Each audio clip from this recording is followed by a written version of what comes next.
بسم اللہ الرحمن الرحیم۔ عظیم ماں کی عظیم تربیت نے کیسے کیسے لوگوں کی تقدیر بدل دی۔ سوداگروں کا ایک قافلہ بغداد کی طرف جا رہا تھا۔ ان کے ساتھ ایک نوعمر لڑکا بھی تھا جس کو اس کی ماں نے کچھ ہدایات دے کر اس قافلے کے ساتھ اس لیے روانہ کر دیا تھا کہ حفاظت کے ساتھ یہ اپنی منزل پر پہنچ جائے اور دین کا علم حاصل کر کے خدا کے بندوں کو خدا کی ہدایات اور روشنی دکھلائے۔ قافلہ اطمینان سے چلا جا رہا تھا کہ ایک جگہ کچھ ڈاکوؤں نے اس پر حملہ کر دیا۔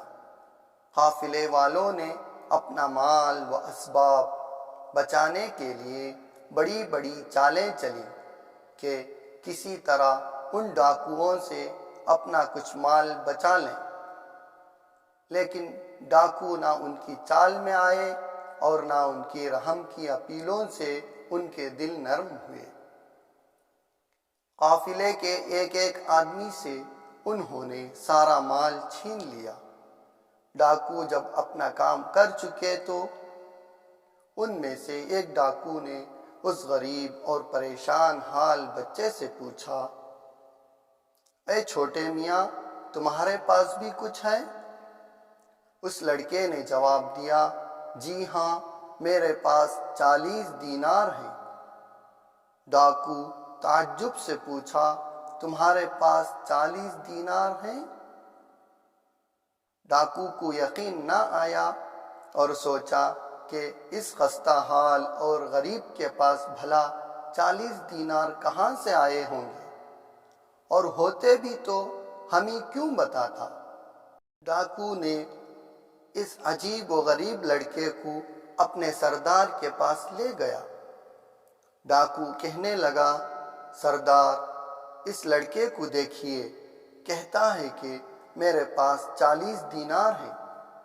سردار نے پوچھا، میاں صاحب زادے، کیا تمہارے پاس واقعی 40 دینار ہیں؟ اس نوعمر لڑکے نے کہا، جی ہاں، میرے پاس 40 دینار ہیں۔ سردار نے غریب لڑکے کو حیرت سے دیکھتے ہوئے پوچھا، بھلا تمہارے پاس دینار کہاں رکھے ہوئے ہیں؟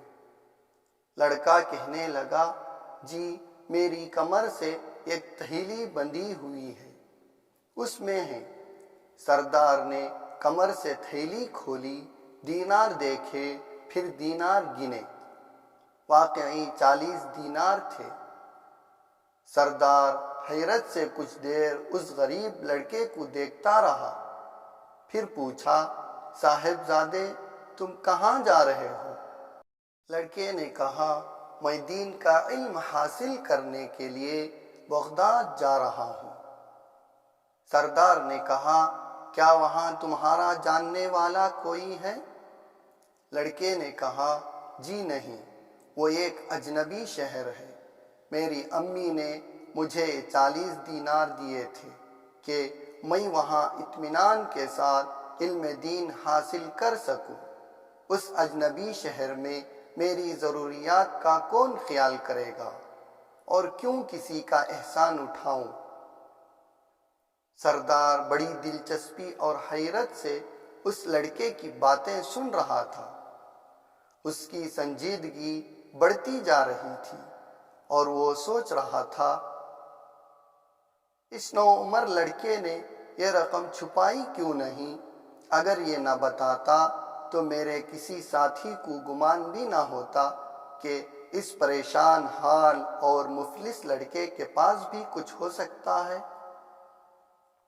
اس لڑکے نے یہ کیوں نہیں سوچا کہ میں ایک اجنبی مقام پر جا رہا ہوں، میرے مستقبل اور تعلیم کا دار و مدار اسی رقم پر ہے۔ آخر اس نے یہ رقم چھپائی کیوں نہیں؟ بچے کی سادگی اور سچائی نے اس سردار کے ضمیر کو جھنجھوڑنا شروع کیا اور اس نے پوچھا، صاحب زادے، تم نے یہ رقم چھپائی کیوں نہیں؟ اگر تم نہ بتاتے اور انکار کر دیتے تو ہمیں شک و شبہ بھی نہ ہوتا کہ تمہارے پاس بھی کوئی رقم ہو سکتی ہے۔ اس نوعمر لڑکے نے کہا، جب میں گھر سے نکل رہا تھا تو میری ماں نے مجھے نصیحت کر دی تھی کہ بیٹا کچھ بھی ہو جائے پر تم ہرگز کبھی بھی جھوٹ نہ بولنا۔ بھلا میں ماں کے حکم کو کیسے ٹال سکتا؟ سردار کے اندر کا انسان جاگ اٹھا۔ وہ سوچنے لگا، یہ نوعمر چھوٹا سا لڑکا اپنی ماں کا ایسا اطاعت گزار ہے کہ وہ اپنا مستقبل تباہ ہوتے ہوئے دیکھ رہا ہے، لیکن ماں کا حکم ٹالنے کو تیار نہیں، اور میں ہوں کہ کتنے عرصے سے برابر اپنے پروردگار کے حکموں کو روند رہا ہوں۔ سردار نے اس لڑکے کو گلے سے لگا لیا، اس کے دینار اس کو واپس کر دیے، قافلے والوں کا سارا سامان واپس کر دیا، اور خدا کے حضور سجدے میں گر کر گڑ گڑانے لگا۔ سچے دل سے اس نے توبہ کیا اور خدا کی رحمت نے اسے اپنی آغوش میں لے لیا۔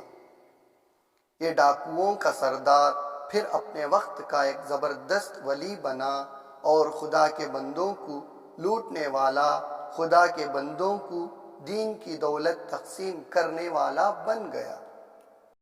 عظیم ماں کی تربیت نے صرف نوعمر لڑکے کو ہی اونچا نہیں اٹھایا بلکہ ڈاکوؤں کی بھی تقدیر بدل ڈالی۔ یہ وہی ہونہار لڑکا ہے جس کو ساری اسلامی دنیا پیران پیر حضرت شیخ عبد القادر جیلانی رحمۃ اللہ علیہ کے نام سے جانتی ہے، جن کا نام سنتے ہی دل عقیدت و احترام سے جھک جاتے ہیں۔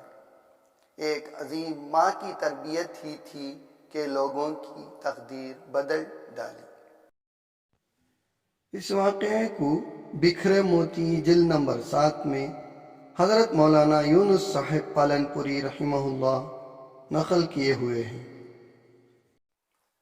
جی، اس طرح کے اسلامی واقعات سننے کے لیے ہمارے چینل کو سبسکرائب کریں اور بیل آئیکن کو ضرور دبائیں۔ جزاکم اللہ خیرہ۔